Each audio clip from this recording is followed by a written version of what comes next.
তো কয়টা বাজে যেতে হবে? বিকেল 4টায় গলিমোড়ে একটা মেরুন পাঞ্জাবি পরে দাঁড়িয়ে থাকবো, হাতে একটা গোলাপ থাকবে। আর হ্যাঁ, আপনি একটি গোলাপি শাড়ি পরে আসবেন। আচ্ছা ঠিক আছে, এই নাম্বারে কল দিলে পাওয়া যাবে? হ্যাঁ, আপনার জন্য 24 ঘন্টা ফ্রি।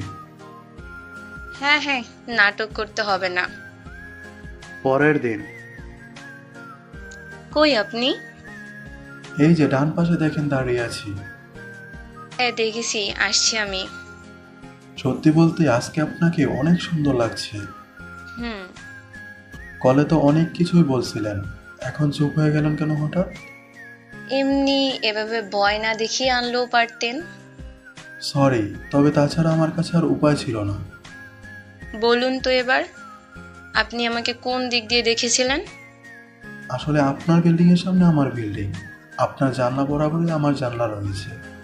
আমার কাছে তো দূরবীক্ষণ আছে, ওটা দিয়ে আপনার উপর নজর রাখছিলাম। আর একটা প্রশ্ন ছিল। হ্যাঁ বলুন, আপনার সব প্রশ্নের উত্তর দিতে আমি রাজি। আমি যে সেই মেয়ে, আপনি কিভাবে বুঝলেন? আসলে আমি আপনার নাম্বারটা ট্র্যাক করেছি, পরে এলাকা থেকে খোঁজ খবর নিয়ে জানতে পারলাম এখানেই থাকো তুমি।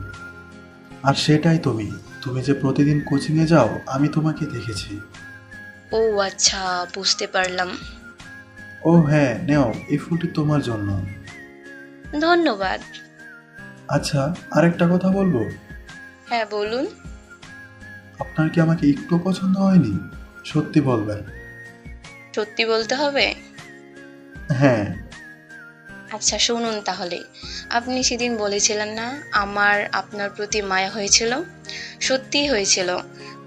আপনার কথাবার্তা, আপনার আমার জন্য এতটা ভালোবাসা আমাকে ভাবিয়ে তুলেছিল। আমি বুঝতে পারছি আপনার মতো করে কেউ আমার কথা বুঝবে না। আর আপনি যেভাবে আমাকে খুঁজে বের করলেন, এটা দেখে আমি মুগ্ধ।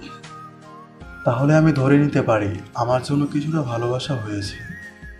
ধরতে পারেন, তবে সারা জীবনের জন্য।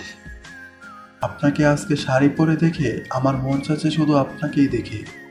হ্যাঁ দেখেন, আপনার সাথেই তো আছি। আজকে না, আমি সারা জীবন দেখতে চাই। দেখতে পাবেন। সত্যি? হ্যাঁ।